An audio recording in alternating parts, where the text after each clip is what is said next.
Bonjour à tout le monde, j'espère que vous allez bien.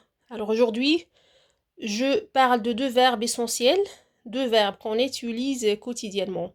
Je parle de bel et bien du verbe être et le verbe avoir au présent de l'indicatif.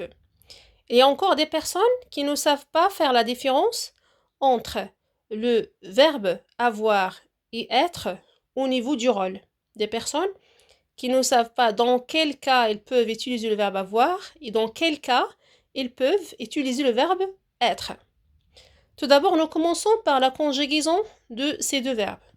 Concernant être au présent, on dit je suis, tu es, il est pour le masculin singulier, elle est pour le féminin singulier, nous sommes pour le masculin et le féminin pluriel, vous êtes pour le masculin et le féminin pluriel, ils sont pour le masculin pluriel, elles sont pour le féminin pluriel.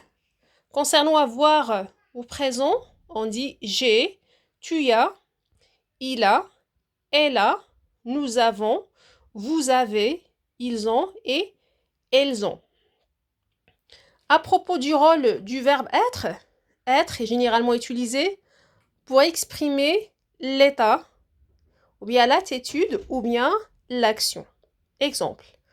Je suis fière de toi. Dans cette phrase, la personne qui parle exprime son sentiment, son état. Donc, il parle du sentiment de la fierté. Deuxième exemple, elle est triste. Donc, l'état de cette femme est la tristesse.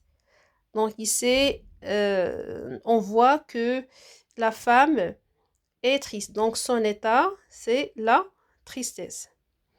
Troisième exemple, nous sommes heureux. Donc, la phrase montre la joie.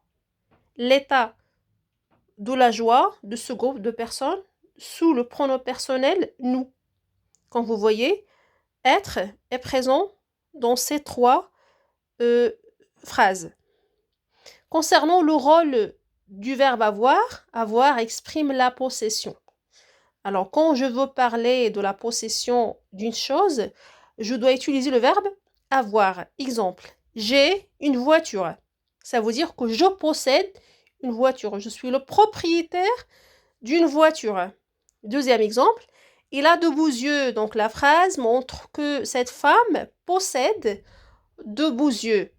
Donc, comme résumé, la différence entre être et avoir, c'est que être exprime l'état, tandis que avoir exprime la possession. Alors j'espère que vous avez compris la leçon et à la prochaine.